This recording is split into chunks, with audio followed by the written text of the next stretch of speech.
what is the main reasons that there are divisions, and how do we solve them?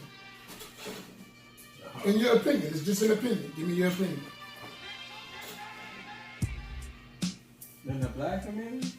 I'm talking about in the Muslim community. So we got communities, we got different masjids. So everybody had this concept of different sects. No, some of them don't want to work with other masjids. That's what I'm saying. So what is the differences? differences? Don't matter what you do. What are the key differences, and how do we solve them? I don't know the answer to that one. But everybody would like for us to be together, but when you actually talk to certain people, you be like, man, that's hard. So why are you not Salafi? Oh, I don't believe that. Why? I just don't. Why? Gotta be a reason. It's no, right? Because it don't make sense. Okay, so what about it doesn't make sense? And what about what you do believe makes sense? Alright. You know, the theology of the Salafi that Allah SWT got hands and feet and stuff. I don't believe that. I never would believe that. Okay. I find that hard for anybody to believe that theology. Okay, so let's take, there's a saying. He said things are known by their opposites, right? So we know the thing by its opposite. So you said that they say that Allah has hands and feet, and you don't believe in that. No. So what do you believe? I don't believe that. I know, what do you believe? So you told me the opposite. I don't believe this, so what do you believe? The opposite. It's not a trick, it's just we... Yeah, I know what you're saying. We sparking the conversation. The opposite is believe that Allah Ta'ala don't have hands, like a physical hand, like man.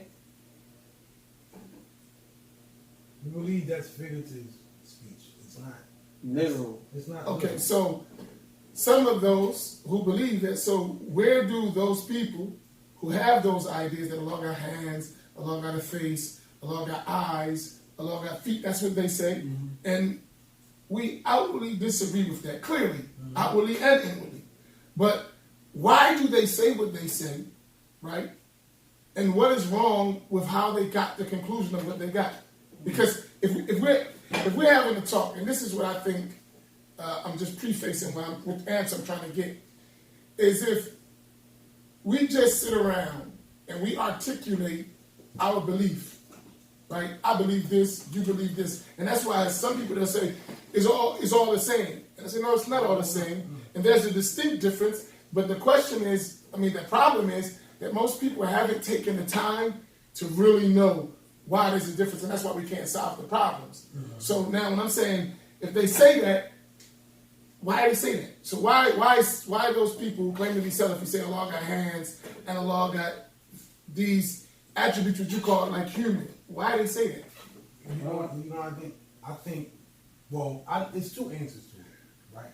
So I know the answer that I was taught, right?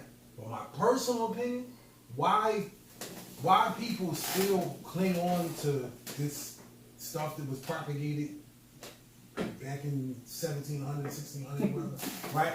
The reason why I think they did is because they had this catchphrase that is, I just follow Quran and Sunnah. Yeah. So when you stick to that, people, they'll say, all right, you know what they'll say? They'll say, I'll read those ayahs in the Quran, and then I just stick to what Allah says in the Quran, right? However, you're not reading in Arabic. You know what I mean? One, they're not reading in Arabic, and then you're not really a master of Arabic, so you're sticking to that, and then you're trying to interpret hadiths that you're reading in English, right?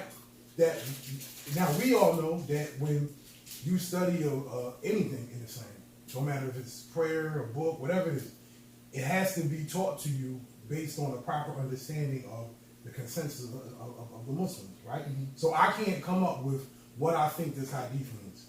But because they're not learning from qualified teachers, they're coming up with their own explanation. And because they're coming up with their own explanation, they're saying, oh, okay, well, I'm taking this and I'm just, anything that I find in a religion or that's introduced to me, I weigh it against what the Quran and Sunnah says, as if they know all the Quran and Sunnah. And that's where the problem is. So when we start having these arguments with, layman people like myself, but other laymen will say to me, they'll say, all right, well, how come we have to have this division? They think it's a sex division. Yeah. And I tell them, I say, yo, it's not about sex. You know what I'm saying? But here's what I'm saying to y'all. Because since they say we're following Quran and Sunnah, and this is what we try to do at Masjid Muhammad. Like if there's one thing we want to get across, is that the only way you're going to really even begin to solve what they consider differences is that you understand them well and you can supply adequate responses to misconceptions, right? So, for instance, let's take one verse of the Quran. And so those people who believe that Allah got hands, right, which we definitively say that that's wrong, right? No doubt about it. To mean it in any corporeal sense, any sense that equates Allah with created things, right? Then they say, well, we have a proof for that. Then we recite a verse from the Quran in Surah 48, verse 10, right? Yadullahi fawqa aydihim. What they'll translate literally in English, the hand of Allah is above their hands. So for them, this verse means that Allah got hands. That's what they understand from it. And that's where they take it from. So from them, I'm taking my Aqeedah from the Quran. Now, as students of knowledge, your job is to do what? To respond to that. Because that person has, according to them, and according to you, because you said we take our religion from the Quran, so that's the Quranic verse. Now, how do you respond to that adequately? To remove this problematic thought that the person has in his mind. That's the challenge. Because that's where they're getting it from. Because they say Allah says in the Quran this. So that's what they understand. So in and of itself, they're doing what you said we all agree. We follow Quran and Sunnah. So this is a verse of the Quran. How do we respond to that?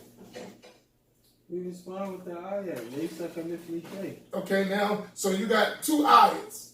Right? Two that's verses. You got one verse that's a confirmation and another verse that's a negation. Because Yadullahi fawqa aydihim, that's confirmative words. Laysa kamithlihi shay, these are negative words, right? So they're negating something. Now, how do you understand that? Because you're talking to, because listen, at the end of the day, we don't want to have this so-and-so said and so-and-so said. No one is valid to just follow someone else in your religion. That's not Islamically considered valid. So, like our scholars, they say, a taqleed, imitation, which some people translate as blind following. That's not blind following, but that's another story. So, imitating someone in belief is not valid unless your belief in that is so firm that such a person changed, you wouldn't change, right? So even if your teacher who taught you belief deviated from that belief, because you understand this with such conviction, you still would remain the same. That's the only kind of valid taqleed that they would accept, right? But what is preferred is to understand your creed so that you can defend it. So we have to understand our creed to adequately defend it. How would you respond? Because a person makes such a statement, Allah got hands, you said to follow the Quran, and then you said, no, I don't believe that. So you got to have a response. You responded with the verse. Now, how do you reconcile the differences? Because there's a rule. The Quran doesn't contradict the Quran. Right? So there is no contradiction between one verse and another. How do you solve this dilemma that the common person is in? Now, I could easily just give an answers, but the answers are there because you not contradicting the Quran. So you have something in your heart that make you reject that. Why? And then explain how to bring it all together. You follow my point? Yeah. Come on, jump in. Well, for me,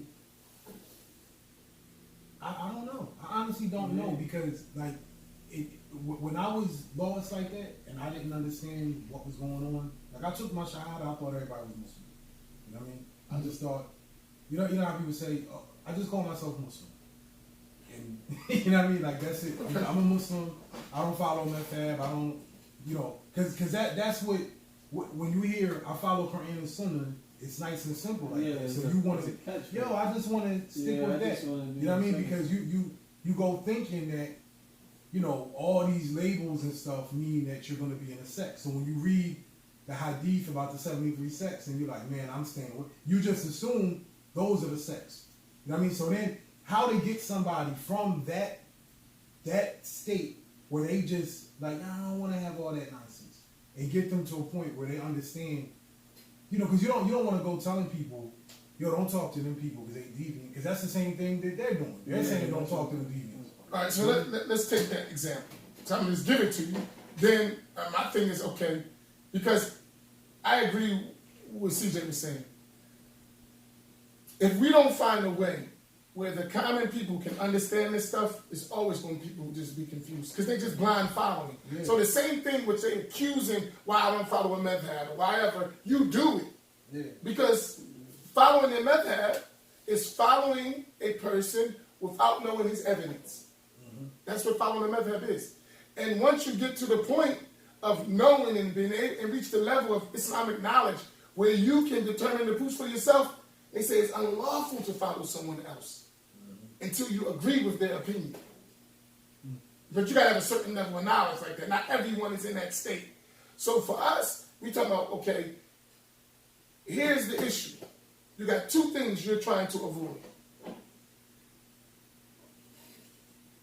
On one extreme, you're trying to avoid negating Allah's attributes. That's one end. Right? And then, on the other end, you're trying to avoid likening Allah to His creation. There are two aspects. Follow me. So on one end, you don't want to negate Allah's attributes. On the other end, you don't want to liken Allah to His creation. Why? Because Allah did mention in the Quran that, and I don't like to use the word hand, let's use the Arabic word yad, right? Because it has multiple meanings in the Arabic language.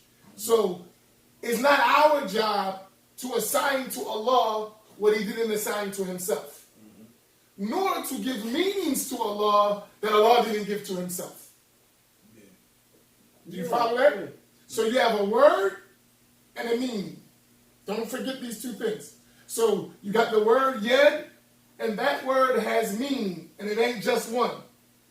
In the Arabic language, yad has around 14 different meanings in the Arabic language. That one word. Hand is among those meanings. It can mean power, it can mean a favor, it can mean possession. It can have multiple meanings in the Arabic language. All of those meanings, and there are examples of all those meanings within the language, right? So, from where do you assign a specific meaning and say, this is what Allah intended from that? So, because when they say, yad means hand, and it only means this, and it literally means this, now we got to add this word literally, because Allah never said the word literally about His yad in the Quran. Right? Allah didn't say, literally Allah's yad is over their hands. He didn't say that. He said, yad Allah fawqa aydihim. Yad of Allah is above their hands.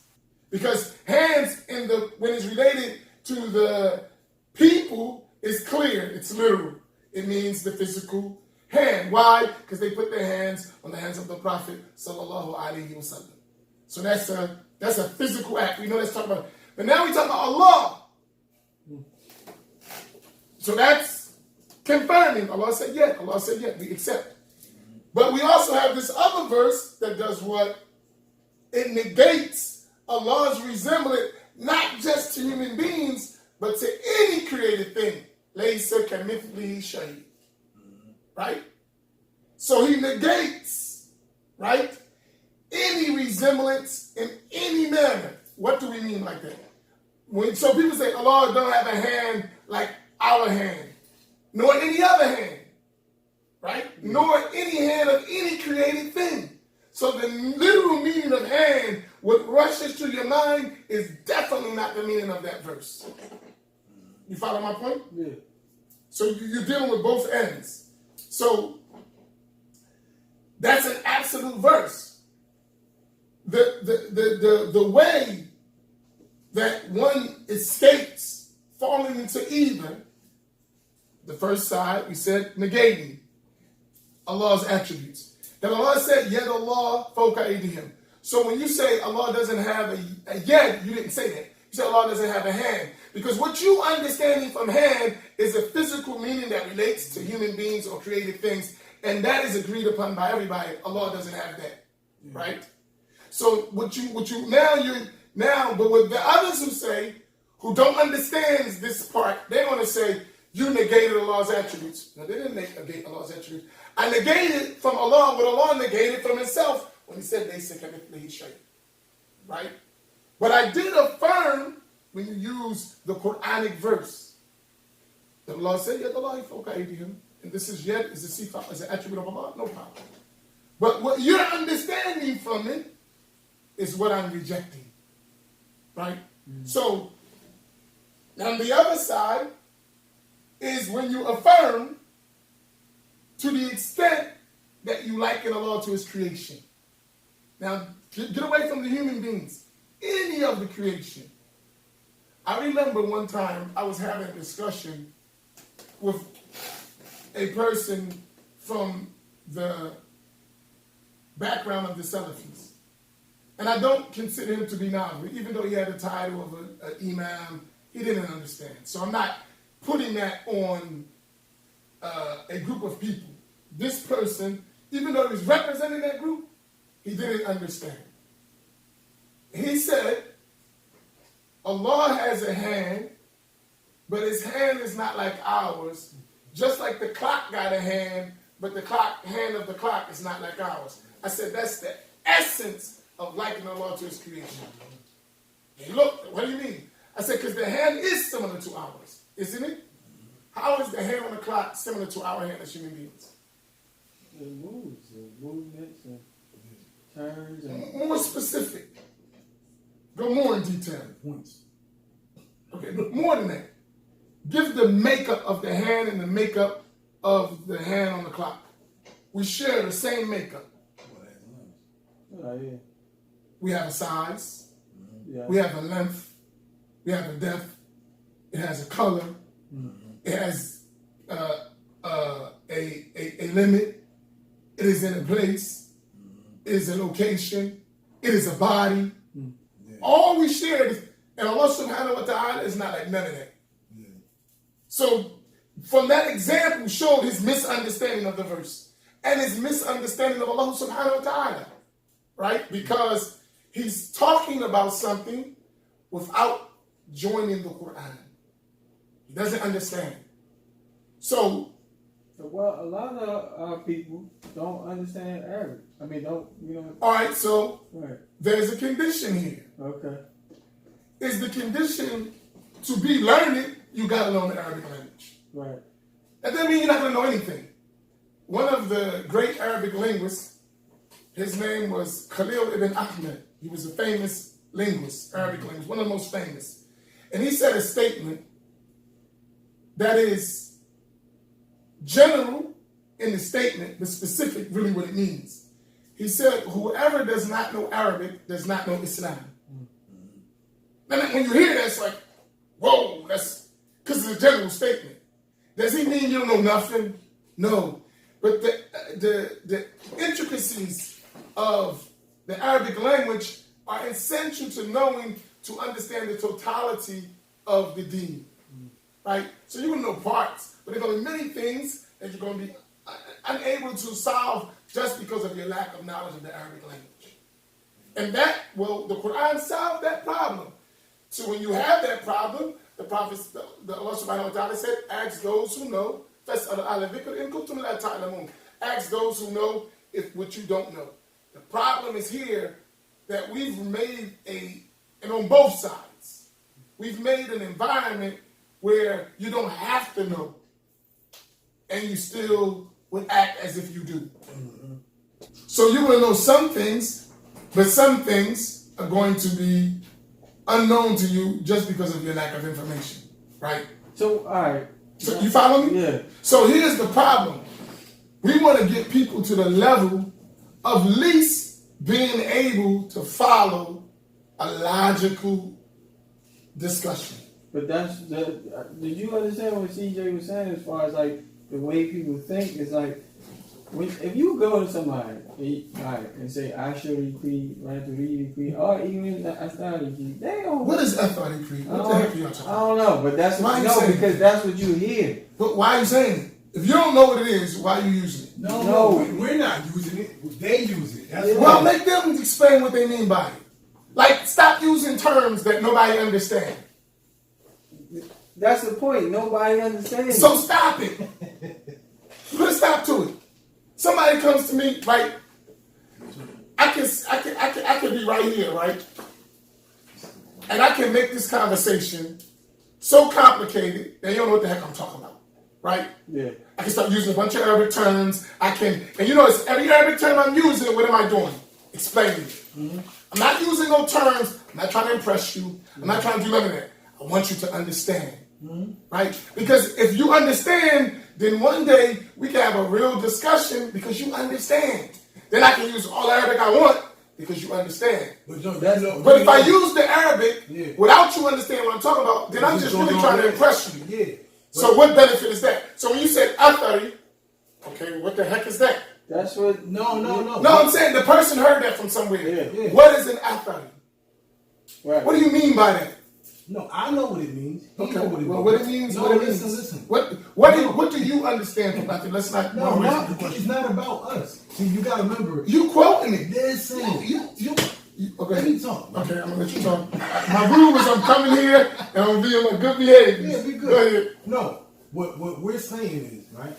Like, don't talk to us like you talking to us. Like, even though you're talking to us, you know we understand. You know where. No. Listen, can I finish what I'm saying? Right? What I'm saying is, when we talk to other people, right? Regular Muslims, they don't even know what Aqeedah means, bro. You see what I'm saying? So shouldn't you tell them? No. We should tell them. Because we're trying to get the point of getting to understand. What I'm saying is, when we're having conversations, not just us, this is most of the Muslims who have learned under you, have learned under Aqeedah, under Imam Fahim. Like, we learn. Like, we've learned. I said this before. I thought that when we were learning it, everybody else was. They wasn't. That was my bad for assuming it. So we're having conversations with other Muslims, and they're using these terms, and they don't know what they mean. All right, stop. Now, question. I got that. All right, we clear that. We're talking to people. They're using terms that they themselves don't understand. Why don't we, if we're really trying to help each other, because that's the end of the day, like, I want to share something Abu Muslim said to me when he came to that conference. He came to visit me. And he said something, because we was going back and forth, right? And he said to me, listen, man, we was given this stuff. Ain't none of us made none of this up. I said, you're right. So stop claiming something that ain't yours. Claim what you understood from what was given to you. One of our teachers, he used to say, one of the sheikhs of our sheikh, rather, he used to say, whenever he would be talking, and he would make statements, and he'd go, conveying. Meaning, I didn't make this up. I'm only conveying what I learned. Naqil. I am the one conveying. I ain't make it up. What we try to do is act like we made this stuff up for some ego stuff, make it look like I'm knowledgeable. You didn't make it up. So this is only what you understood. And then once you get to that point, then there's no bad blood between me and you. Right? I mean, even the other, like, you said Athari. What does that mean? I don't know. All right, so why are you using it? Let's go find out what it means. Like, so you had no purpose of using the word that you didn't know what you don't know. Because the person would be like, this is what I follow. Yeah, he's speaking from someone else's. I got that. But I'm saying from us. No, well, we're not doing it. No. But if did you explain to the person what I thought he was? No, we're not. Because they don't need to know. To me personally, you know what's funny? Me and Hanif had this conversation on the phone the other night, right? You know what Hanif said? He was right. He said, the average Muslim don't need all this. You need to give them bare bones Aqeedah. Who Allah is, who his messenger is, the angels, the day of judgment. He said, once you start getting into all that other stuff, he said that's where a lot of the confusion comes in. He's not saying that we're doing it. He's saying for us, because they're learning this stuff somewhere else, then we have to come and we have to have scholarly conversations with people who don't understand the logistics of logic and whatnot. So we are trying to clean up this mess that somebody else Ain't this your job? No, it is the job, but sometimes you have to speak to people on their, for instance. Right, so what I'm saying, follow me. Mm-hmm. I got you. I agree with you 100%. But what I'm trying to get us to, this is the biggest problem we have, right? I'm talking about us. Okay. Forget the others. They got the same problem, but let's just deal with our problem. Our problem is that we're not doing our job. And if I agree with him more than just like to me, and I know I got to do this, I have to because of what we're talking about, right? So if we don't start clarifying at the base level, right? You can't get because that person heard all it. All right, so he says authority, right? Then automatically I'm gonna say, what is an authority? As soon as he say he don't know, then if I know, I'm gonna explain to him what an authority is. Explain. Right? So for instance, traditionally, when we say authority, Islamic scholarship, what they mean the word authority, it means the person who follows the athar, which are the narrations that come from the Prophet sallallahu alaihi wasallam and the companions, if you want to extend it, right? This is the athar. These are the narrations and reports that were conveyed from the Prophet sallallahu alaihi wasallam and from the companions. It can have other technical meanings, but we ain't going in. We're just talking about what you understand, what I believe you're trying to say. Okay. And that means you believe what Allah said, as Allah mentioned it, what the Prophet said, sallallahu alaihi wasallam, as the Prophet mentioned it, meaning in the hadith and in the verses of the Quran. So in terms of that, meaning whatever the hadith say, you follow that, right? Now, what they understand from that, that's a full stop right there. We believe what the Prophet said, sallallahu alaihi wasallam, in the hadith, and stop. We make nothing further than that. Allah said this, stop. The Prophet said this, stop. No other conversation. They don't be stopping. One of the great scholars from the Salaf, his name, and you know him, Al-Imam Muhammad ibn Hassan al-Shaybani, radiyallahu ta'ala, who was a student of Abu Hanifa. He talked about these verses and these hadiths. He said, their explanation is their recitation and then remaining silent. Listen to that. He said, their explanation, tafsiruha, their explanation, kira'atuha, is to recite it, was sukutu anha, and to be quiet. Full stop. That's authority. Is that what they're doing? No. That's not authority. So Salafi, from what they do, is not authority. So when somebody tries to say the authorities and the Salafis are the same, they're not the same. I know that. Not at all. And now, when something becomes, problematic, that's when we get all these switches. It was early in the days you didn't hear Salafi. I'm talking about when they first started. Go to all the early books, and this is another thing we need to do. Like, stop just quoting. If you quote from a text. Like, we need to get in that habit slowly, because books are not accessible to a lot of people. But when you read the Arabic works, you don't find, when it relates to those people with those ideas in the last 200 years, you won't find the word Salafi. That's a latter term that was given to them. You're going to feel the term Wahhabi. That's what's going to be used for them. And they used it for themselves. Not that they used to call themselves Wahhabi. Right? And what is that? Just identifying with the man who started their way of thinking, Muhammad ibn Abdul Wahhab. Just affiliating them.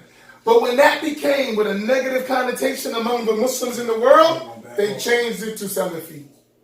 Who did that? The Salafi people, the Wahhabi people. Like, who coined that term Salafi? They did. What do they mean by that? They mean by that, what they claim, is that we follow the way of as-Salaf. Who said that, though?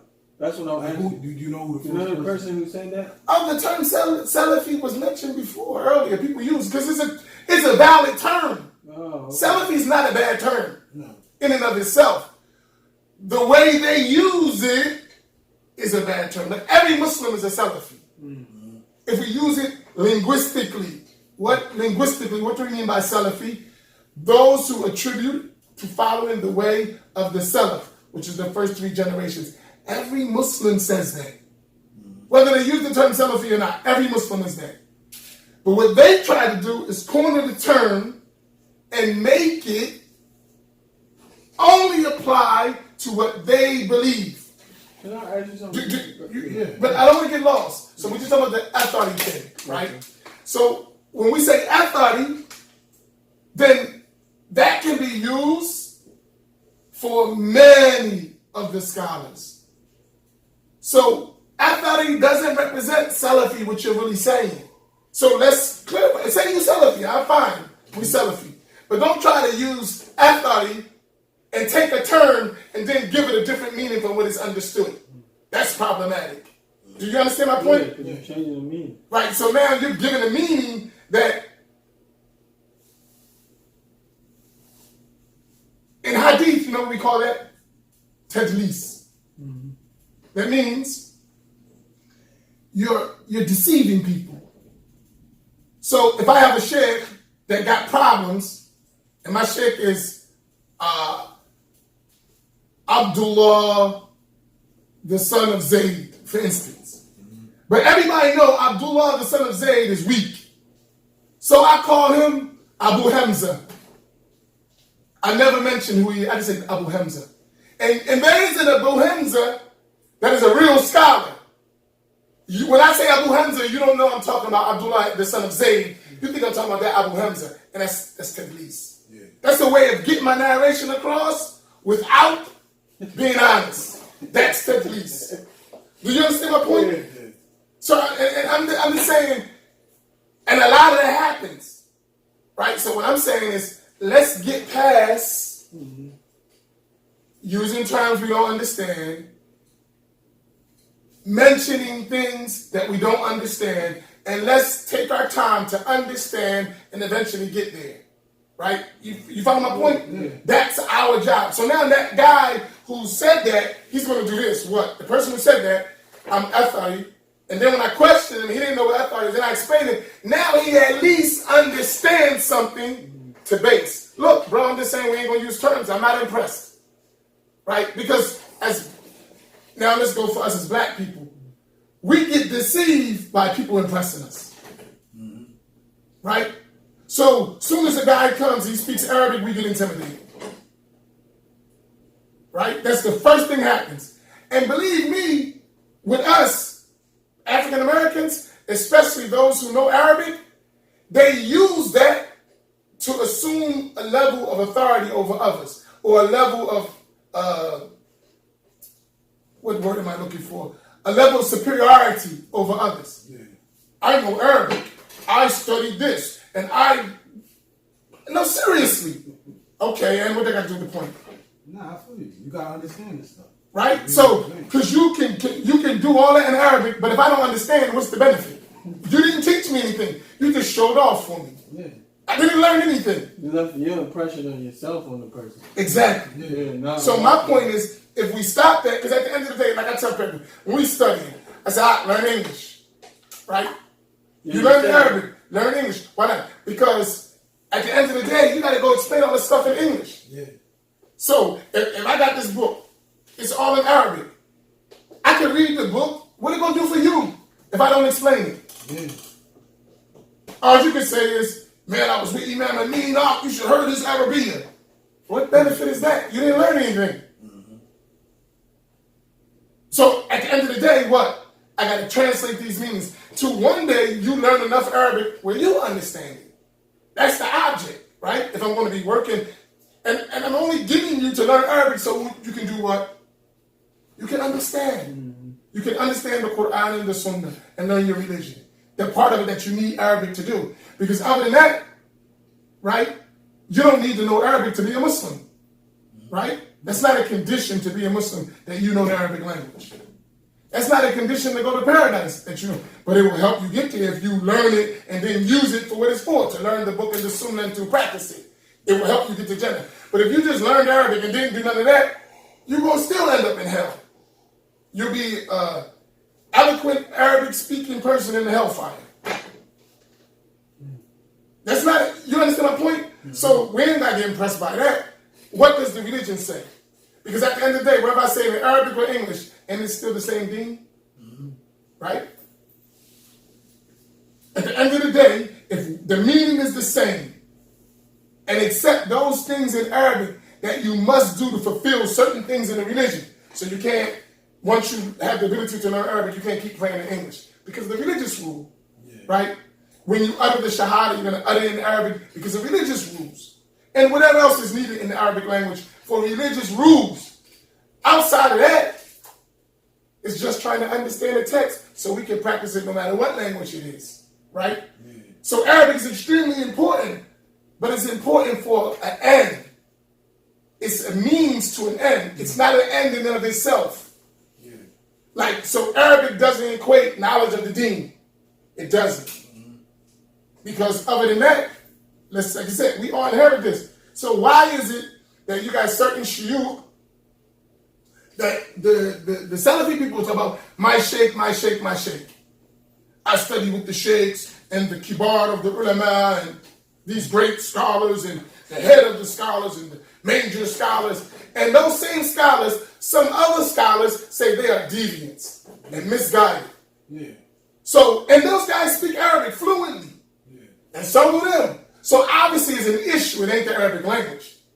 Because the dude may be beautiful in Arabic. Like, I'm not arguing with his Arabic. With all that Arabic, he don't even know how to believe in Allah. His belief in Allah is corrupt.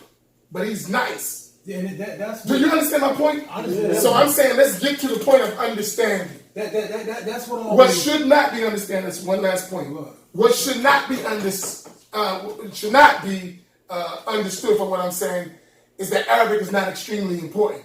It is extremely important. It's crucial when we want to get understanding, but it's a means to an end. It's not an end in of itself. You follow my point? Uh-huh. So when we get a guy who's coming and he can quote some verses and he can quote some hadiths, that don't mean anything, right? Yeah. It's a good means. What's the end result? You quoted those verses and you liken Allah to His creation. That's not the end result of learning Arabic. No. You understand my point? Yeah. So what you understood from Arabic, you need to still go back and learn Arabic.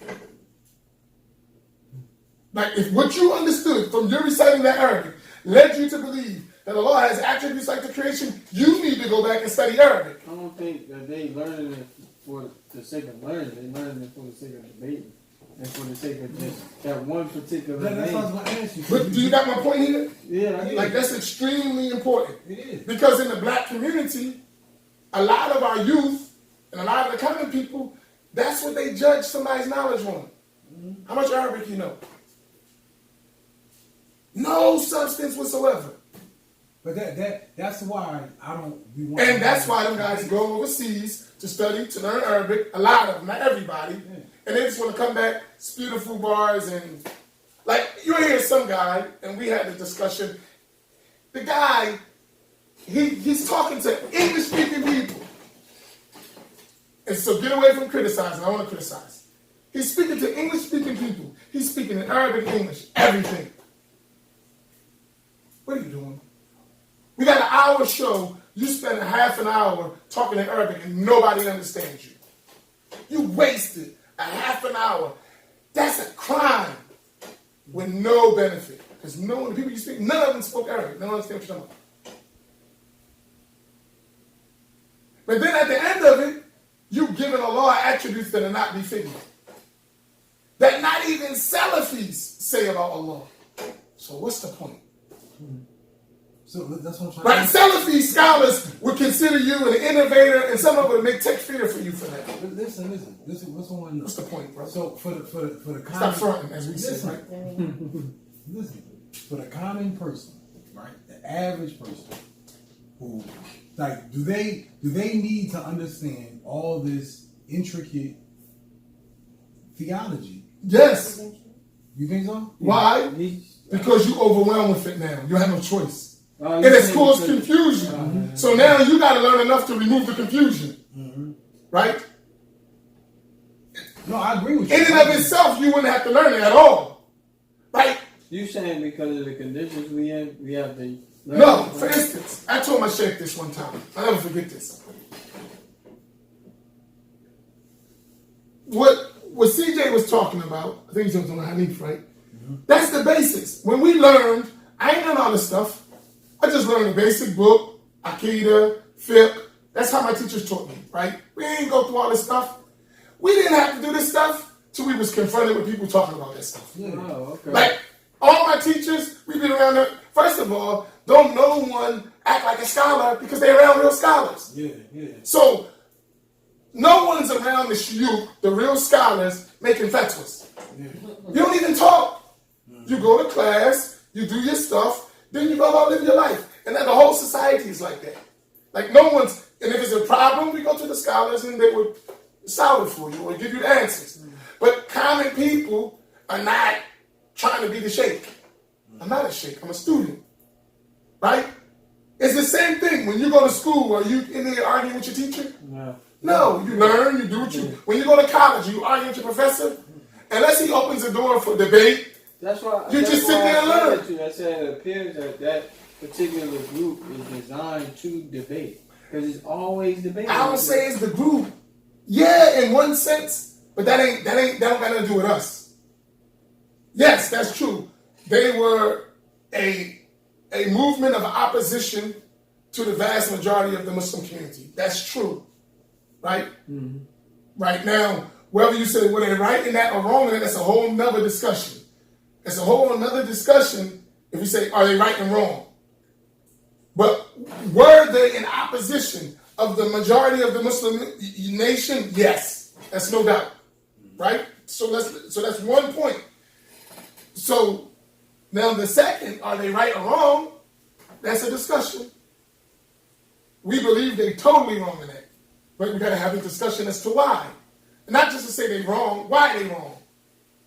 Because they liken the law to the creation. Why you say they liken the law to the creation? Because they say this. Because they say this. Because they say this. And the scholars of Ahlus Sunnah, the majority of the scholars say this, and say this, and say this.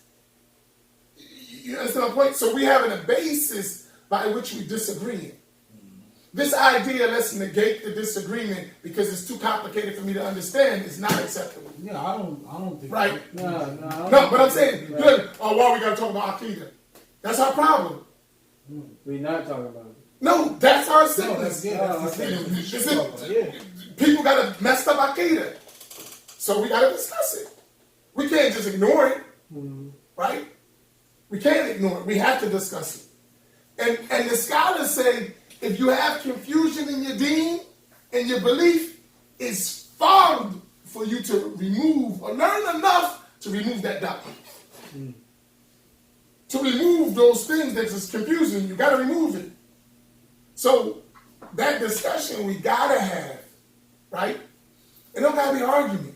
Okay. You know what I'm saying? Because what we got to argue about? At the end of the day, we discuss it. And if we disagree, we know why we disagree. We don't accuse people of stuff that don't attribute to them. And then, okay, we solve the issue. I'm not confused. The thing is, like, you'll come to a common agreement. Like you said, y'all disagree. Then you gotta have a whole cookbook talk about it. But I think that's ego tripping. Yeah. About the person that we just had this discussion about, and it was clear. So now you gotta. Why are you gonna have a cookbook? No, that's what y'all be doing. That's what people Who do. do that? All the emails. Whoever had a conversation with, then I went and had a cookbook on. No, I had a conversation, I'm saying a like- real. We don't. I don't think. Now some people do that. Yeah, that's But what here's my point. The thing, no. If what I'm our saying basis is not to argue, right? That's what I'm our saying. basis is not to act like we know everything. Right. So if I'm talking to a guy who know more than me, say his Arabic is better than mine, and he can quote some things in Arabic that I don't know, or he can give some evidences that I don't know. I just learned. I'm not mad. Yeah. Right? I learned something, and then we going to examine that. Right. I'll give you what one of them did to me one time. And I'm not going to mention names. We was talking. That's why. We was talking. He couldn't handle the conversation. I tracked him. He couldn't go nowhere. So he made up a narration. I'm just giving a point. When he made the narration, I said, okay, where's that narration found? And he mentioned the book. I said, come on, let's go in my office and get the book. The book's in my office. Show me the narration. I never heard it. When we get in my office, he said, oh, that's a weak narration. It wasn't. I said, why are you saying it? Right? Like, just say I don't know and I was mistaken. Right? Don't make up some stuff. But, because if that got anything to do with Salafi or no, it got to do with Negroes, with our stuff. Yeah. Mm-hmm. Right? You got me. And instead of just saying I don't know, let's fix it. Yeah. But I'm saying we got to get to that level. Yeah. It's more important than me being right. All right, now say we do have this discussion and we do settle the differences. Do you honestly believe that's going to change anything? It could for some, not everybody, no. The reason why I said it is because, history, Hazrat Ali confronted the Khawarij, right? Okay. And some of them returned. Some of them stayed on it. But your object is to save who you can save. Yeah, yeah. Mm-hmm. Allah told the Prophet ﷺ, you cannot guide whom you love. Yeah, yeah. He loved Abu Talib. Yeah. If anybody he could have guided, he would have liked to guide Abu Talib. But he guided Abu Talib's sons, Ali, Jafar, right? His brother, right? You see my point? So he did reach people. So we not work because Allah guides whom He will. Our job is what? Just to convey. We're not guiding anyone. So if anyone thinks because I had a nice argument, I guided the person, that person's misguided himself. Allah guides. Yeah. Right? No, seriously. And I know people don't like this term. That's why we need Sufism. That's why we need Tasawwuf. Because Tasawwuf is going to tell you it ain't about you. It teach you when to show. Yeah. It ain't about your knobs. It ain't about your desires. But think about it. We come up in a society that's all about our desires and knobs. So don't think that don't play a role in the way we are. Yeah. Right? Like, a lot, like I say all the time, especially in our city, because we know our city. A lot of these guys who now in the position, they wasn't really in position in the dunya. They didn't have status in the dunya. They getting their status through the deen. They couldn't get girls. They getting women through the deen. Yeah. No, I'm serious. We have a real, real barber. A lot of these dudes in the street was workers for people. You wasn't the man. You was somebody's young buck. And now through the deen, you learn a little bit. This is your way to ascend. I am the man now. And with social media. That's how it is. So, that don't got to do with Salafi, Ashari. That's knob stuff that you got to fix from being a Negro. You got to work on that. But the only way you're going to work on that is through Tasawwuf is going to point that out. It ain't about your ego. That's your pride. Yeah. That's your hubba dunya, your love for the world. That's your desires. But just quoting Quran and Sunnah on its apparent ain't going to reach that. Because you're not even talking about the verses in the hadith that relate to that. You're talking about stuff that has nothing to do with your heart. Has everything to do with your mind. And remember, Sheikh Umar mentioned the heart and the mind, two different things. We ain't dealing with the heart, we're just dealing with the mind. Right? And so I think when we start having these discussions with people, right, we don't need nobody from out of town if it's about the heart. Because we all live here. We all know each other. And we have a heart thing we could deal with. But when it's about just our desires and our desire to win and not to look like a loser, then I got to go outside just to have somebody else have my conversation that I should have as a grown man. Right? I should have that conversation as a grown man. It's a duty for me to have that conversation. Not to go get somebody else to talk for me. And I say, yeah, what he said. What's that? You think about that? Yeah. Like, we live here. This is our home. You when it's your house, are you going to let somebody else come speak for your family? No. You're going to speak for your family. And you're going to do your best. You may go learn if you need extra information, but you're not going to let nobody come speak for your home. Your city is your home. Why is somebody coming from outside your city speaking for you? Why? And it's your position. Defend your home. Yeah, I get what you're saying. Especially. They don't know. Only we know our conditions. Right. Yeah. So what I'm saying is, so he's going to come from out of town, and he don't know his, and it's not even fair to the person out of town because he don't know the environment. Yeah, that's what, right. You know the environment. You know who's what, who's like what. Don't do that. This whose family is who you gonna break up. You know that. Mm-hmm. So you should be the one talking, right? And be humble enough to say, I don't know in its proper place. I tell you the first lesson I learned from my teacher. He said, the word I don't know is half the religion. And that was like the first lesson we learned. The word I don't know is half the religion. Right? To say I don't know. That don't make you low. That don't make you... Actually, that's how you're going to learn, is to say I don't know. Right? In its proper place, I don't know. And there's nobody in the world who don't know. And he gave us a proof for that. He said that the Prophet ﷺ was questioned. Someone came to the Prophet and they asked him, what are the worst places, ﷺ, and the best places? The Prophet said, I don't know. I'll ask Jibreel. Think about that. Rasulullah ﷺ, the one whom Allah revealed to, the best of the creation of Allah. He said, I don't know. I will ask Jibreel.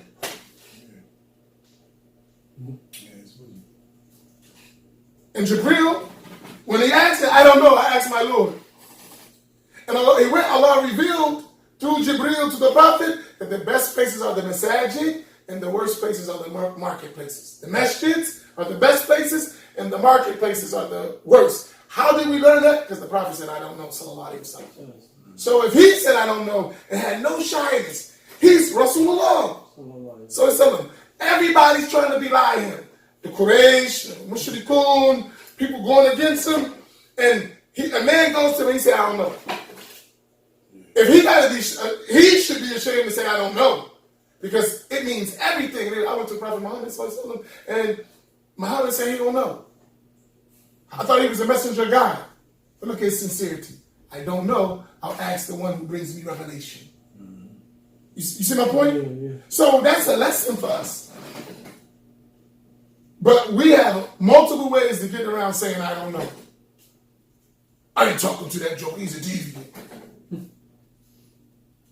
I'm on what I'm on, and you on what you on. How you just say, I don't know? You know, a lot of this stuff, I think that people, they personalize it too much.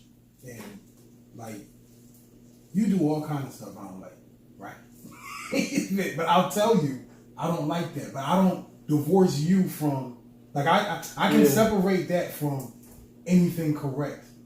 Do me a favor. Tell me 3 things I do that you don't like. No, so I can we already had that episode. No, he's saying that. I missed it. Right?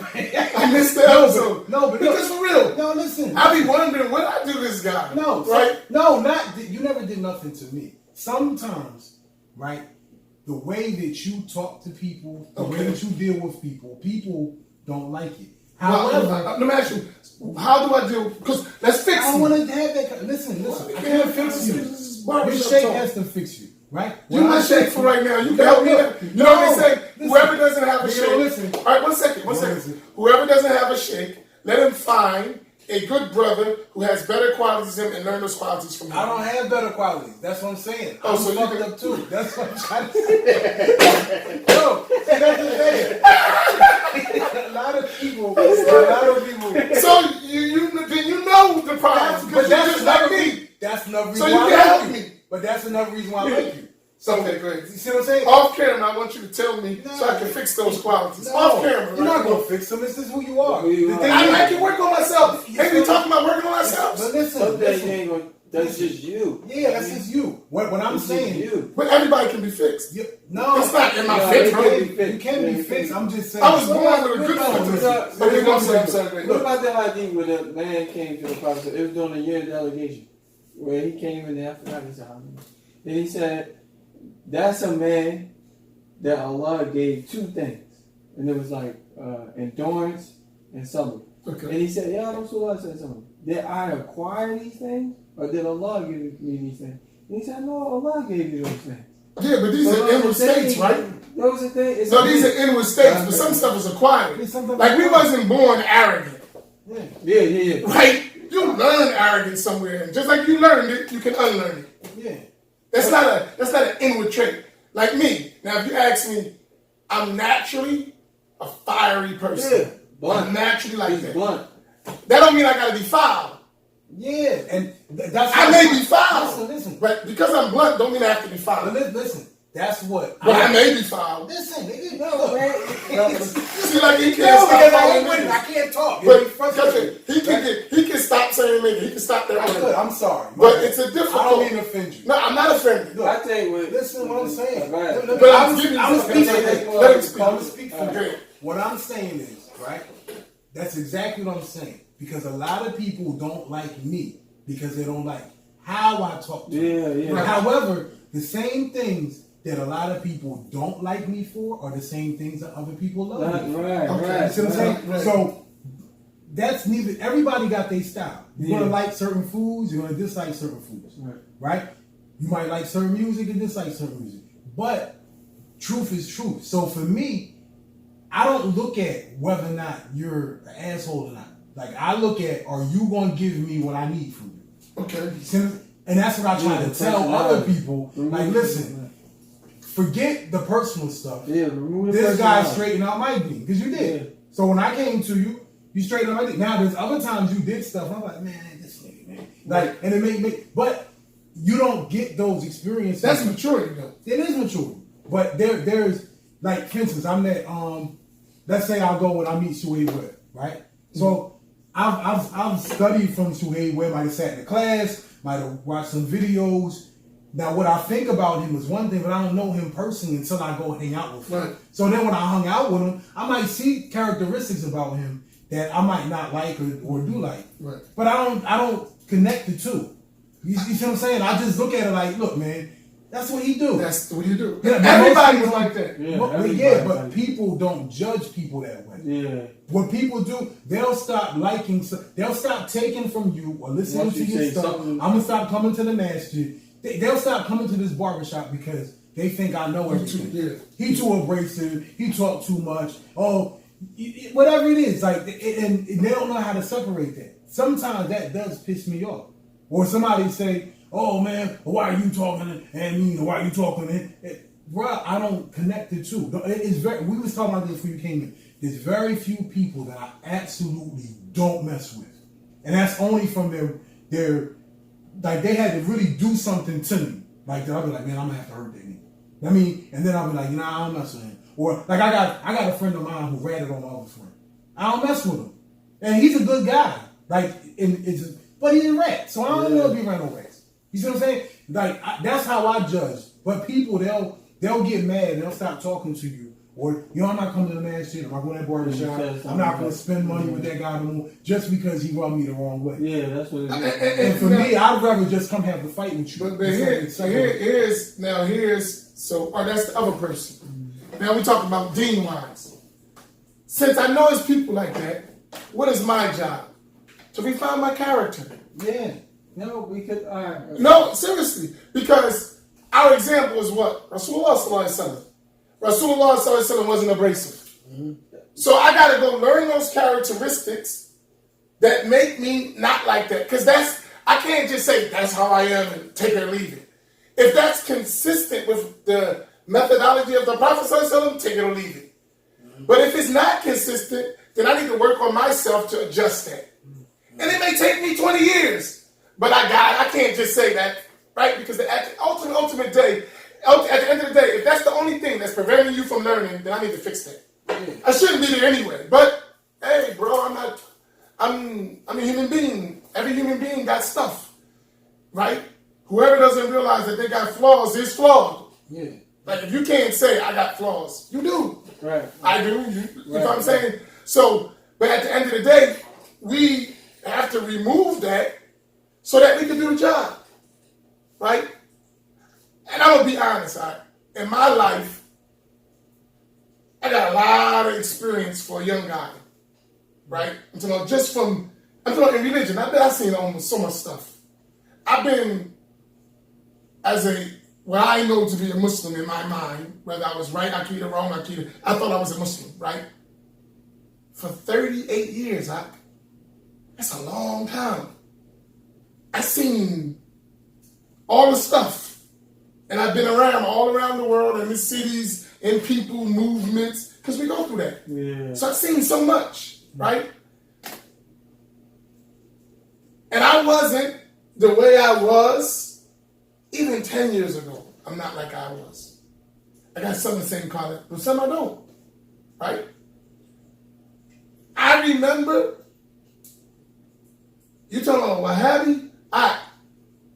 That's fighting words. From where the violence I was in. That's a fighting word. Yeah, I agree. And that's, we can make rumble, period. I ain't like that no more. Just because the guy's a Wahhabi, I want to fight. Yeah. That's crazy. Yeah. But it was a time, that's how it was. So when you look at me now and you say, Dad, Imam, it's like, you should have saw me when I was in my 20s, or 19, or 18. Well, a whole nother story. But then if you try to understand why he was like that, I was around a bunch of people who was like that. Yeah, that's I've seen people get killed. I've seen places get blown up. With my own eyes, I've witnessed the harms of that side. So what did that produce in me? Yeah. Some of my sheikhs were killed. Yeah. So what do you think that produced? It's my teacher, he got killed. When I saw that type of stuff, what do you think it produced in me? Did I look at the individuals who did that was brainwashed, not knowing what the heck they was doing? I didn't look at all that. The Wahhabis killed the sheikh. No, them dudes, not everybody was conspiring to kill your teacher. You understand my point? Yeah. But you only gonna get that what? In maturity. Maturity, like. And even the one who did it didn't even probably know what he was doing. He was just, I know it's unfortunate, but he was misguided. So if anything, then you need to concentrate more on teaching the people so people not like that. But that's a level of tasawwuf.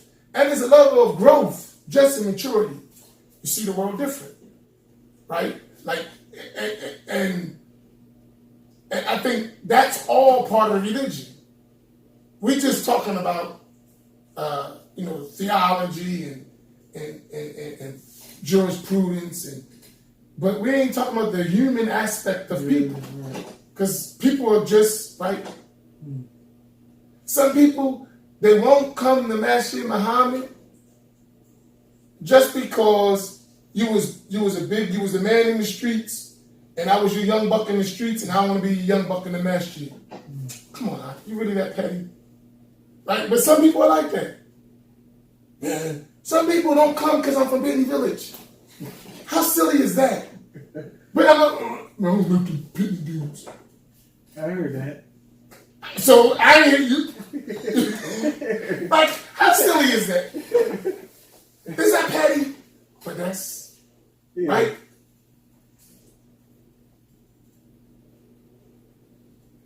And you got dudes who grew up with me all my life, know me. You got dudes who used to run the streets with me, who knew me, and they got some status other places, so they'd rather hang there than come with us because they're not going to have the same kind of, because they got to learn and got to do all that. That's petty. That's Negro stuff. That could if you understand my point. That could happen, but then there are some people that got valid beefs with you.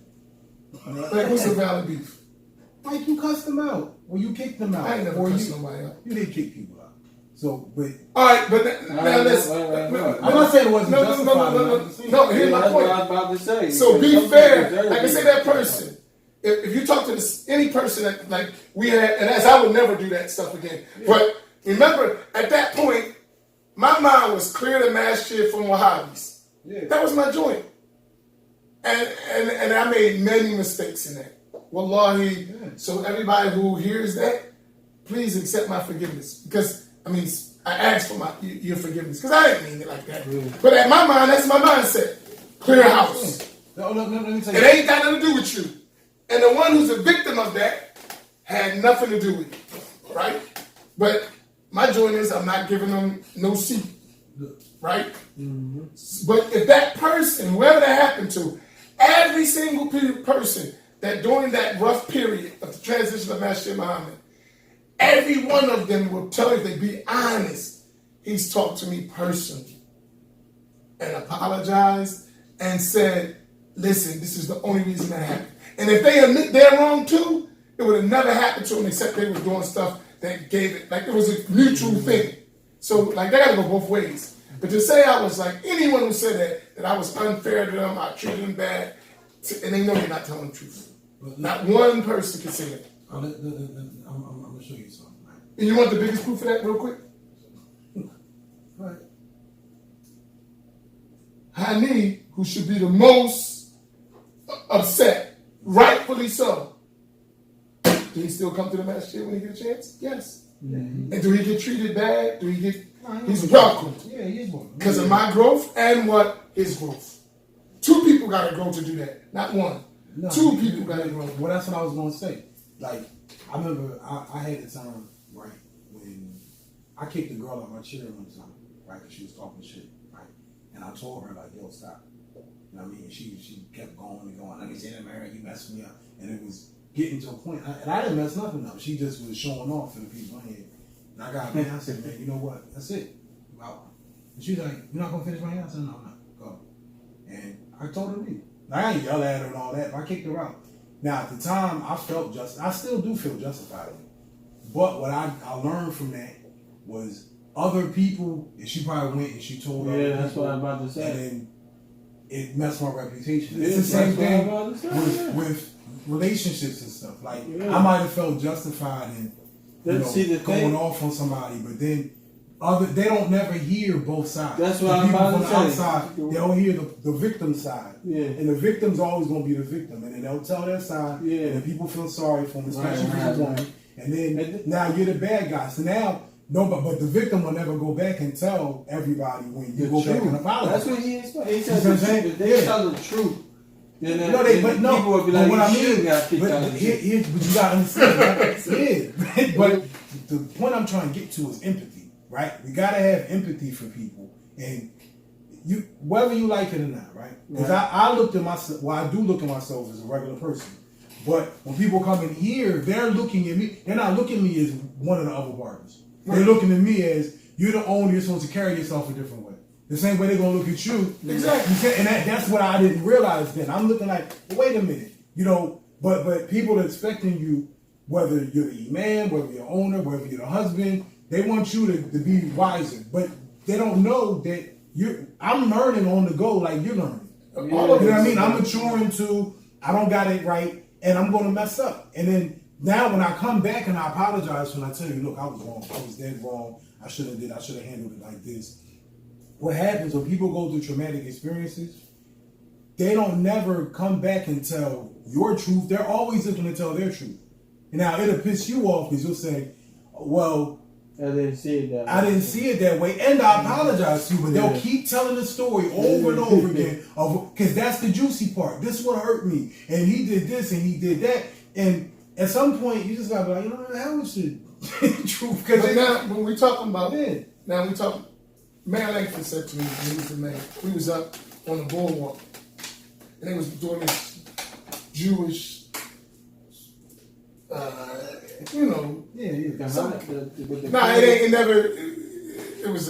another story, right? There was some monument they were supposed to be putting up, and it was a big old thing, and all the leaders, and like Holocaust type thing, right? Yeah, so this one, Langford won his second term after he wasn't the man, then he got back in.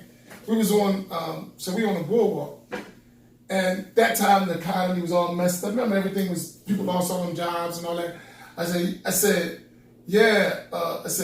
Mayor, you got a big job on your shoulders. You got to get all these people their jobs. He said, I don't got no big job. you got a big job. You got to save people's souls. I was like, deep. Like, that's what he said to me. And it never, like, when he said it, I was like, whoa, that's heavy. He said, I don't got no big job. You got a big job. And all of us sharing that job. Like, we can't say, oh, they don't understand, hell with it. We can't do that. Yeah. Right? If one person understands, one, all the energy we give is worth. That's what the Prophet said to Sayyidina Ali alayhi salam. He said, if Allah guides to Islam by you, one person is better than the red camel. One person. Why did the Prophet ﷺ emphasize one person? This Imam Ali. Ali said, he reached. How many people Ali would reach? But he said, if you just reach one, right? So, that, for me, that's important, right? It is a hadith that the Prophet ﷺ, whoever learns knowledge and spreads it, on the day of judgment, he's going to be resurrected as a nation by himself. By itself. So, it ain't a matter of necessarily numbers in terms of dollar, right? Because that one person you get may be the one who guides thousands of people. Not you, him, or her. So that person's worth it. Think about it. We say Imam al-Ashari, radiallahu ta'ala, he was Mu'tazili for 40 years. He was the leader among them with their big sheikh. And now, for 40 years, after 40 years, he became Ahlus Sunnah. And he defended. And now we're talking about 1,100 years later, most of the Muslims in the world attribute themselves to following his methodology. What is his reward? He was misguided. But look what came from him. Let me ask you. That's deep when you think about it, right? I want to ask you something. What's to say that can't happen to you, or me? No, you're right. You're right. And most people think about it, they don't get their roses till after they're dead anyway. Yeah, you argue why they do this. Yeah. Let me ask you this. Why? So when I get that sign on the Master Street, Muhammad Lane.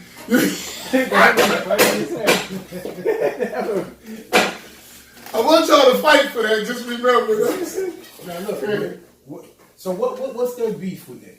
So like when you'll say, what's their beef with what? With whose beef? Salafi. What beef? It's like they have a beef with having a name like Ashari. No, we don't. The problem is the name. Or we'll say, why you don't follow nothing? No, we follow. You will hear this a lot. They'll say, we compare whatever you present it to, we compare it to the Quran and Sunnah. But my question always is, how do you know the Quran and Sunnah? Like you're not going to know the Quran and Sunnah without them. So you can't check with their, you can't double check with them. Here's how we can answer. They would just eliminate all. All right, let's follow this. So they say, don't say Shafi, don't say Maliki, don't say Hanafi, don't say Ashari, don't say Maturidi, Hanbali, whatever, right? Don't say Sufi, don't say none of that. Say Salafi. Why we say Salafi? Because we follow the Salaf. Wasn't Abu Hanifa from the Salaf? Wasn't Malik from the Salaf? Wasn't Ahmed from the Salaf? Wasn't Imam Ashari from the Salaf? So, You're picking and choosing which one. no, I'm saying. So, what are you talking about? But nobody, they didn't call themselves Shafi. They didn't call themselves Salafi either. So, what you saying? Yeah. So, I mean, simple. That's like, because that's the most ridiculous argument in the planet. Like, none of them, give me one of them said I'm a Salafi. Not one of them. So where do they get this stuff where they say... It's just adjective describing the position. No, I'm saying this. Where do they get this Salafi creed stuff? Yeah, Like, because that when we had that conversation with Shadid and he said, and I respected what he was trying to say, but I didn't agree with it. But why you respected what he was trying to say? No, I You was respect when I what say he when was I trying to respected, express. I respected what he was trying to express. Yeah, he wasn't trying What to was argue. it that he respected? Let me can I talk? Okay, look. What I'm saying is, he said. I'm sorry, bro. Please, I apologize. I don't mean to hurt your feelings. No. Right, like, my thoughts get don't all get jumbled frustrated. up. I know. We get. We sometimes. Listen. You know. So no, what he said was, yo, I don't negate that that's a valid position. I'm just trying to prove. He's talking about the Ashari school. Oh yeah, he said that he said that part. He said, yeah. I don't negate that that's a He said valid they teach it position. over I think you misquoted him. I know he did say that. Can I finish? Okay, Yeah. Oh, he Then he did say said, we don't say that's not a valid position. I'm just trying to defend mine and prove that it's a valid position. Right. Now, I don't, let's be clear before you try to rip me. I don't think what they think is a valid position. Stop. Okay, I'm sorry. Go ahead. What I'm saying is, right? So that's why I say, yo, I respect where you're coming from. He ain't trying to argue, just like we ain't trying to argue. My point was, why? Damn, I lost my point. my point was, like, because that's when I asked him, I said, well, if this is, take the name off. We don't got to call it Ashari, nothing. Like, if you just know the basics of the creed, Allah exists without a place. He's the creator. Everything other than Allah is the creation. How can anyone not agree with that? And then, hold on, listen. So he didn't, we never got to that point. They was rushing him out. So my thing was, but when they keep saying, hey, the Salafi creed, not just him, I'm just about any Salafi. When they say the Salafi creed, and I be wondering, where are y'all getting the Salafi creed from? Like, what is it? Why do y'all think that's valid? And they said, well, we back it up against what Allah says and what the Messenger said. But under my understanding of creed, right? Because I was Christian before I was Muslim. Creed means this is the proclamation of everything that we believe in our faith. This is the summary of what we believe, right? So if that's what creed is, that's what Aqeedah is, then what exactly is the Salafi creed? We just follow Quran and Sunnah. That's not the Salafi creed. Well, I don't know. That's not the Salafi creed. When I asked them, so what is it? Because we follow Quran and Sunnah. It's not a creed. A creed is tenets of faith that you believe in. I know that. So that's what I'm asking. All right, stop. When So I was asking, I said, what is the Salafi creed then? All right, stop. That's my point. The Salafi creed is the opposite of the Ashari creed in very important matters. No, what do they say? Not the what we say. What do they say? That's what they say. So see, this is my point. You say, remember what I said about, first of all, we got to stop lying to each other. Mm-hmm. That's why I don't like niceties. Because niceties always turn into fabrications. So he said, I'm not saying that, this is what you said, he said. I'm not saying he said because you quote me, right? You said that he said that. He said that the Salaf differed in creed. If he said that, that's not a valid position. He said, I'm not saying that it's not a valid position. Okay, that statement is not true. He does believe it's an invalid position.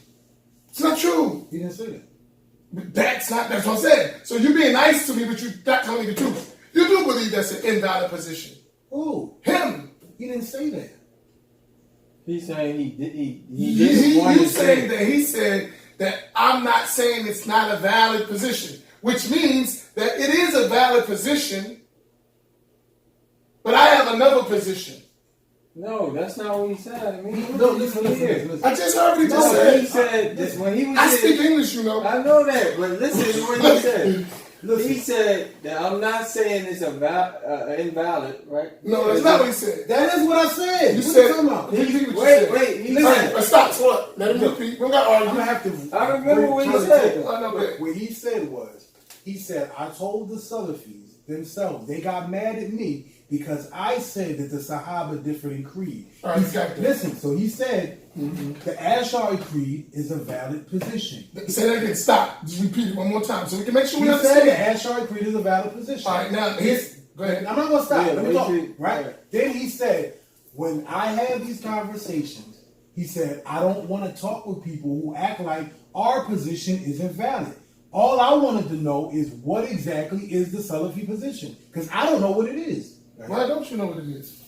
No, what? Oh, you just wanted to talk. Explain. No, I went in and explained. No, I honestly. But you do know what it is. Listen, I know that it's not correct. I No, know no, that. Did you know that? No, you know I the don't. Salafi I position? don't know what I don't know what their creed is. I have no idea. Like before I met Their you. creed is that Allah is above the throne. Okay. That's What do you mean you don't that's the believe only creed. Like I don't. They believe Allah got hands. Okay, so I know They I believe do. Allah got I limbs. do. They believe Sufism is Can I bid'ah. talk? Okay, I'm sorry. Damn. So I'm just- what I mean is, their creed will be considered that book, the Bilal Phillips book, the Tawhid book. In general, All right. Okay, I know the Example, creed. okay. Yeah. No, not that. that's that one. Muhammad. That's their creed Yeah, too. that's their creed too. Yes. All right, cool. I got you. So what I'm saying is just like this. So what I'm saying is, when you said that, that's not true. Because in order to believe the Salafi creed, as the Salafi Yeah, creed, you reject it's all others. necessity to reject Yeah. the Ashari creed as Yeah. innovation. Yeah, I get what you're saying. So that's it don't fit unless you got your own Salafi madhab. That Now I'm just being real. He's conveying. That's all you're doing. You're not a sheikh. And even in the Salafi environment, you're not a sheikh. You are a student of knowledge. right. In my environment of Sunni scholars, you know what I mean? Even if my sheikhs, and y'all heard me say sheikh, I mean, that's just being nice to me. Yeah. Student of knowledge, not a sheikh. All I'm doing is conveying what my teachers conveyed to me, conveying what I understood from the books. That's it. I'm not making nothing up. May Allah protect me. Shadid, Muhammad, Abu Muslim, or anybody else, they're not making stuff up. They got that from somewhere. They ain't make it up. Do you understand my point? Yeah. So, don't claim something like you made it up. You're not the inventor. You are a conveyor. So what are you conveying? That's the issue. So now me and you don't got beef. We ain't beefing. What's the beef? You can be a good conveyor or a bad conveyor, right? If you're a bad conveyor, you're a bad conveyor. Fix yourself. If you're a good conveyor, then this is where you convey, this is where you got it from, right? So my discussion is, if I'm going to weigh the Salafi creed, I'm not going to weigh it based on Shadid Muhammad. If you're going to weigh the Ashari creed, you're not going to weigh it based on Amin Muhammad. You're going to weigh it based on the books and the scholars of the Salafis and the Asharis, right? Not by conveyors. You're a conveyor. You can make mistakes. You can misunderstand. I can misunderstand totally. Just misunderstood. But if we got the scholars and we got the books, then there's no misunderstanding. This is what the Salafis say. So the question would be, Do you see my point? Yeah, So yeah. you're not the determinant of what is the Salafi creed. right. I'm not the determination of what is the Ashari creed. So all right. So These things are well documented with books and the scholars and the authorities. We can know what is what. right. Now, if you tell me Bin Baz, Sheikh Bin Baz, or Sheikh Al-Albani, or Sheikh Ibn Uthaymeen, right? These are authorities of the Salafi creed. And it's like all Salafis agreed that these men are among the leaders of the Salafi da'wah. No doubt about it. Yeah. Now, even if you follow them and you disagree with them in points, but generally, their expression of that creed, that they are the leaders, they're the scholars of that creed. No doubt about it. You can't deny that. No one who studies that stuff in his right mind is going to say, Al-Albani said this, and so-and-so American says this. No one's listening to that. That doesn't mean that American can be wrong, but he's not an authority. So if Al-Albani said this, or Bin Baz said this, and any of these guys say something different, they're deviants. Period. Yeah. That's real. And likewise, on the same way with us. If, like, are you going to argue with me, or you going to talk what I said with Sheikh Samir? No. You're going to argue what I said with a Habib? No. Or the Mufti of Ali Jumu'ah? No, you're not. I don't count in that kind of discussion. So what I'm saying to us, we can't use our positions to start making ourselves bigging us up. That's desire. Like to put yourself like, heck with them, man. Don't listen to them. Those scholars can't tell us nothing. Oh, so we're supposed to listen to you. Is that what this is getting at? Is this the way for you to big yourself up? Because if they don't know our conditions and we don't listen to them at all, not saying at all, so what recourse do we have? You? No, yeah, I feel you. You're right.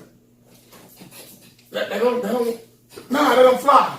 So what I'm saying is, so when you say that, I don't say that to say it. I think it's bigger in innovation and perverting the Aqeedah of Islam. Okay, now we can discuss that issue. But don't try to tell me like you don't agree with that. And if you don't agree with that, then you're not a traditional Salafi. Now, let me understand your Salafiyya. Because what we know from Salafiyya is totally opposite of what you're talking about. Now you got your own definition. Now describe your definition. Do you see my point? Yeah. So you can't have it both ways. You got to be fair. Right? If you're not saying that, fine. And it ain't about you. And that's how you'll never get yourself in trouble. Right? You will never get in trouble if you just be truthful. This is what I learned from my teachers. This is what I found in the books of the scholars. Right? If it's wrong, I didn't make it up. You tell me, I say Allah exists without a place. Imam al-Qurtubi said that in his tafsir. No Muslim that we know of going to say Ibn al-Qurtubi was misguided. Well, if he was misguided, then why you got him on the cover of your book's translation of the Quran and not yours? But the Noble Quran is a summary of Bukhari, At-Tabari, Ibn Kathir, Qurtubi. Well, Qurtubi said that in his tafsir. But I noticed it ain't in your book. Why did you miss that? It's in the tafsir.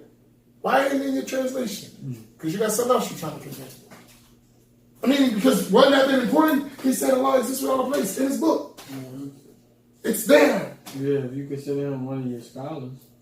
Right? So what I'm saying is, you understand my point? Yeah, Like, that's the question I was going to ask you. They say we don't make ta'wil. Because you said Allah said that. Well, okay.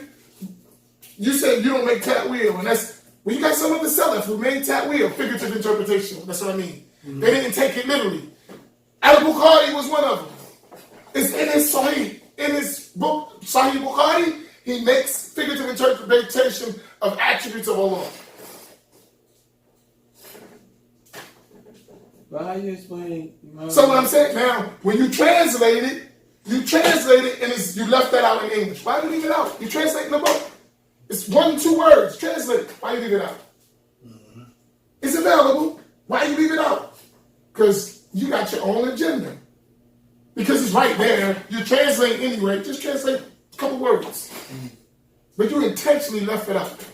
So, it's there. You can't hide it. We got so many books about Bukhari and all around the world. You can't change that. We got unbroken chains that, so you can't change it. He did it. Now, but if you're going to say Imam al-Bukhari was a deviant, that's the end of the discussion with you. You don't have no right? That's the end of the discussion with you. You don't have no hadith now, so now what you have left? That's what I'm saying. It's the end of the discussion. Who's going to sit in with a discussion with that? You said Imam al-Bukhari was a deviant in Aqeedah. And it is the most authentic book agreed upon by the scholars after the Book of Allah, and you say he's a deviant. If you follow your methodology. Then you will have to or he's the only one exempted from this claim. And many others. Let's talk about, nobody say that about any other book except Sahih al-Bukhari. Okay. Right? The most authentic book after the Book of Allah. They don't say that about any other book, and they say Muslim with it. They're the two. But when they talk about the two, Muslim after al-Bukhari. Right?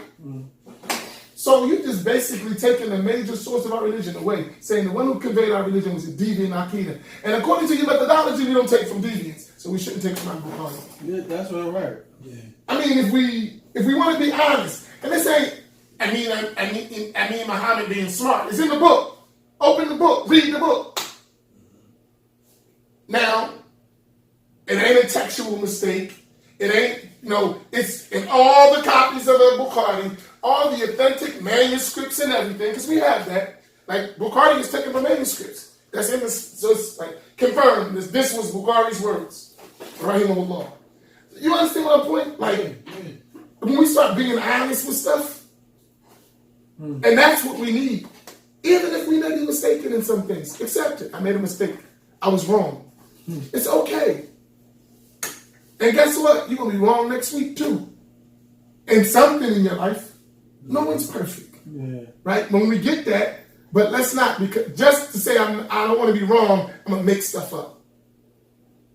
Or take it, you know what I mean? Like you said, take the translation and just do away with it. Right. So I'm saying, like, and what I want to get, hopefully, with us, and that's why I'm agreeing to do this type of stuff, and I really think we should do it, and I'm going to start making videos, and that's why I'm having that event on December the 1st. Yeah. Please, like, make it known and share it. You want to record it? Yeah, it's going to be recorded.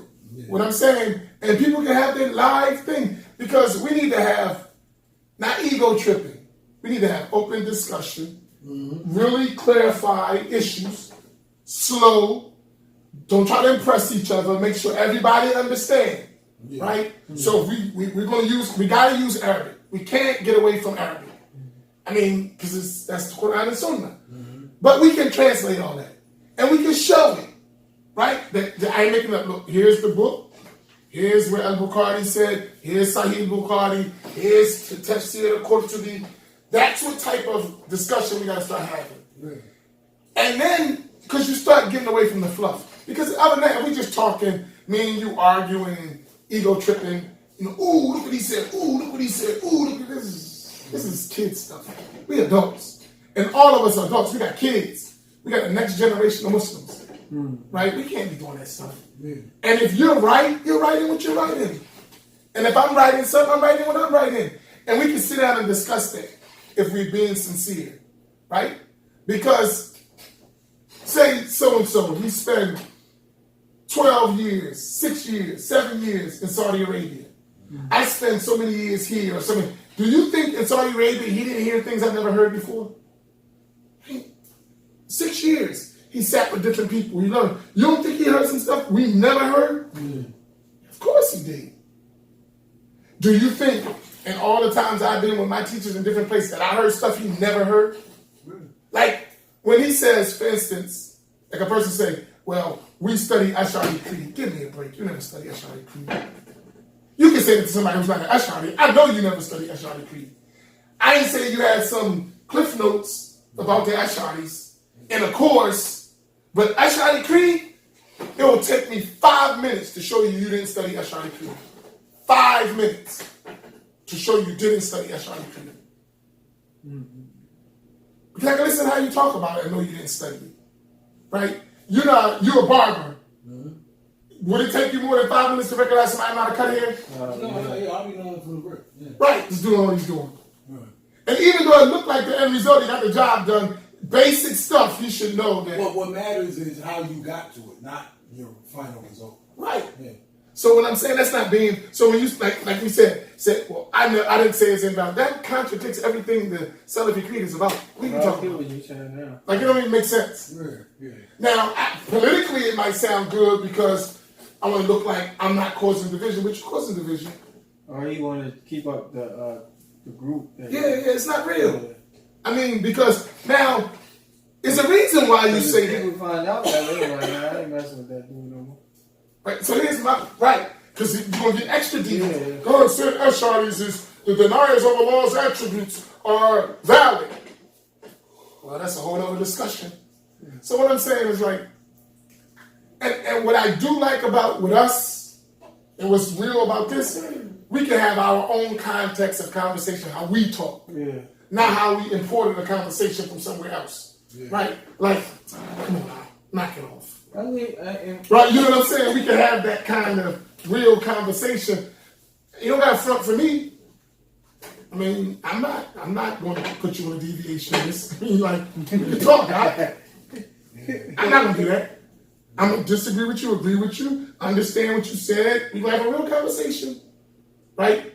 Because at the end of the day, we trying to get to truth. Right? And when you get to that, it don't gotta be. But know what we gotta do? We gotta keep each other humble. Yeah. That's our job. Like when we start fronting, whoa, break time. Right? We all can front. Right now we ain't fronting. We trying to learn.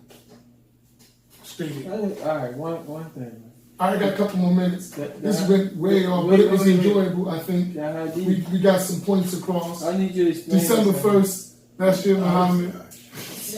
I need you to explain this idea, right? With the girl and the politics. You know, that's that girl that's thrown out. It's on the little girl. He said, "Where's Allah?" The slave girl. Right. Okay. What about it? I need you to explain that to me. Okay. Number one, the hadith itself has multiple chains of narration. Multiple narrations. In one narration. Oh, multiple different. Yeah. Oh. In one narration. You have to say the hadith. She said, where is. You don't know she that? Had her slave master, she let one of the sheep get ate, or goat, one of them get ate up. So he slapped her in the face. And he was feeling bad, so he brought her to the Prophet sallallahu alaihi wasallam to see if she was a believer, so he wanted to free her, like as an expiation for what he did. And so the Prophet sallallahu alaihi wasallam wanted to test her, like to see if she was a believer. And in one narration of the same hadith, where is Allah, he said to her. She said, Fis Samah, which is in the heaven, if you want to be literal. Now there's no, it means above them. He said, Fis Samah. In the heaven, you say above that, whatever. Fis Samah, right? I'm just saying we're going to play translation games, right? So then he said, who am I? She said, you are the messenger of Allah, right? He said, free her, she is a believer. That's one narration, right? There's another narration. She was a deaf.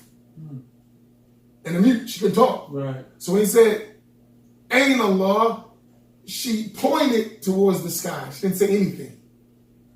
And then when she pointed to the messenger of Allah, as if you are the messenger of Allah from them, that's another narration. And there's another narration that he said to her, do you testify that no one is God except Allah? She said, yes. Do you testify that Muhammad is Allah? Yes. He said, free her, she's a believer. She's got three different narrations. Right. So how you... Right. So now if you take all of these narrations, what the scholar said, this hadith, you cannot be affirming what it is. And its narration itself, the exact wording and what was incident cannot be confirmed. Though the chain is sahih, the chain of narration. All three narrations? They're valid, yes, they're sahih narrations. Right? So now it's understanding what was meant. Imam al-Nawawi, he explained the hadith. And other scholars explained the hadith. And what they mentioned about that hadith is that the Prophet ﷺ was asking these questions to make sure she didn't worship the idols on the earth. She was a common person. Oh, okay. Right? And not that Allah is in a location, in a place. Right? And he mentioned when you get these things, what runs through your mind is not the intended meaning. And there's this, you'll find it in Sharh Sahih Muslim by Imam al-Nawawi. And all of the books of Aqeedah, they don't explain that as a literal of that Allah is in heaven. They don't use that as a proof. And it's not an issue of Aqeedah. It was an issue of freeing a slave. So I'm saying, like, when you, and this is not, and this is what I would like to do. Yeah. When we have those discussions, sit down, explain your creed, right? Then let the scholars talk about it. The good thing is these guys, they read Arabic, they're good in Arabic, so they say, they studied, and okay, start translating. Just translate the books of the ulama. Not the ones you select. Translate what the scholar said. Let's open up Sharh Sahih Muslim. of Imam al-Nawawi, which everyone agrees the level of Imam al-Nawawi, and Muslim is the most authentic book after Bukhari. Let's open Fathul Bari for Imam Ibn Hajar al-Asqalani, and let's see what he said. And then so who we going to accept? Imam al-Nawawi, who was a Hafiz of Hadith. Ibn Hajar al-Asqalani, who was Amir al-Mu'mineen, commander of the faithful in Hadith, or me or you. Or who, right? Who are we going to accept? Are we going to accept him? So you're more knowledgeable than Imam al-Nawawi and Ibn Hajar al-Asqalani. You understood the Hadith of the Prophet more than them. Come on. If we had cancer, are you going to listen to any of them or the cancer specialists? I mean, there ain't even a discussion, right or wrong. So, but they want to have a discussion. So just go ahead and say, An-Nawawi was a deviant, Ibn Hajar was a deviant, Qadiyya was a deviant, Al-Qurtubi was a deviant, Al-Tabari was a deviant, Ibn Kathir was a deviant. Imam Bukhari. Everybody's deviant. So what we got left? You. Right? What we got left? You. So the whole thing is so we can follow you. When it all boils down, is in it like we're trying to follow you. So for us, if I say Arabic is important for us, just to expose you to our tradition. Like we need Arabic for exposure to our tradition. So people can't do that to us. Right? Because like when someone says that to me, I'm like, that don't make no sense, huh? I know better. Because I'm exposed to more. Like, you follow what I'm saying? Yeah, I get what you're saying. And it ain't an argument. Here's the book. You explain it. The only logical conclusion, you gotta say they deviants. That's the logical conclusion. Because you can't change the book. The book is right here. I don't need you to go get it. Here's the book right here. Well, I'm not saying this particular book. But the real source books, I'm talking about the original books. They're available. Here, that's what it says. You explain it. I don't know Arabic good enough. I can't read that well. My understanding is flawed. You explain it. Now what? What you gonna do with it? They're deviant. We'll be done. Okay. Right. So, just what advice do you give the layman Muslim? So if they come to you and they say, "What's Aqeedah?"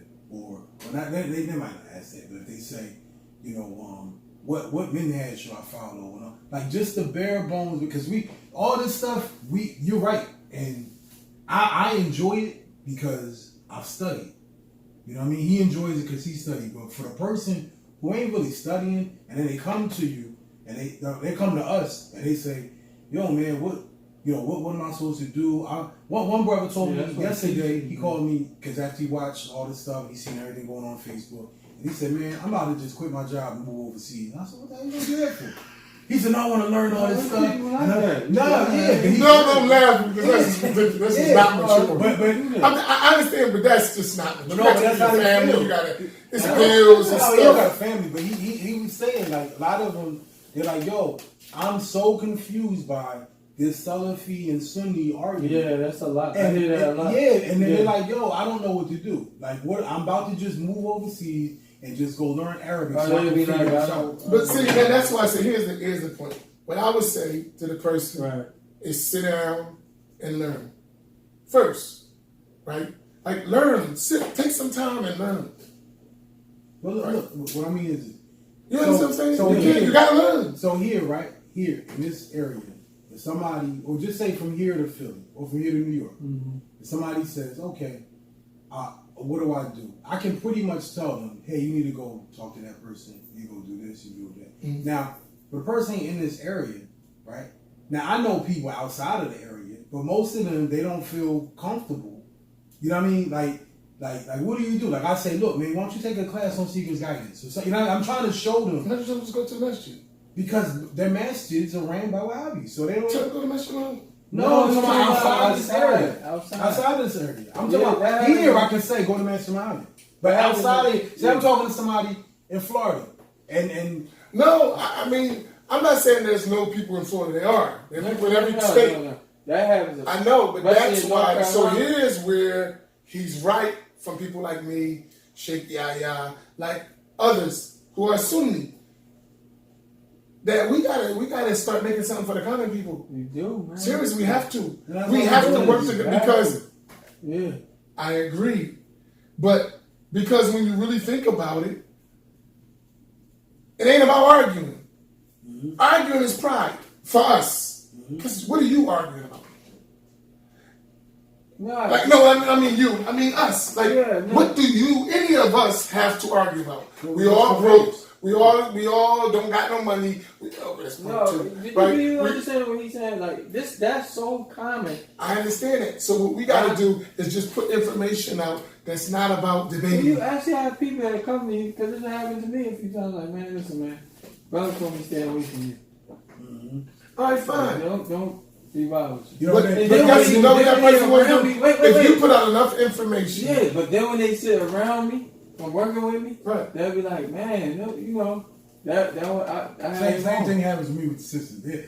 The brothers told me, don't talk to I'm like, and then they get cool. They're like, yeah, you ain't even like that. I'm like, I told you, I'm a good dude. No, but here's what I'm saying. No, So, and they be jacked, think- like he said, they be like all over the place. see, this is what I realized, right? I realized for myself, and I be honest, and I think about it a lot, right? When I look at our future as a people, I trust in Allah, but like we still got a job to do. You know what I'm saying? Like you gotta worry about your kids. Allah gonna take care of your kids, but you worry about your kids, right? I do. Right? But Allah gonna take care of with you or without you. You die, Allah gonna give them.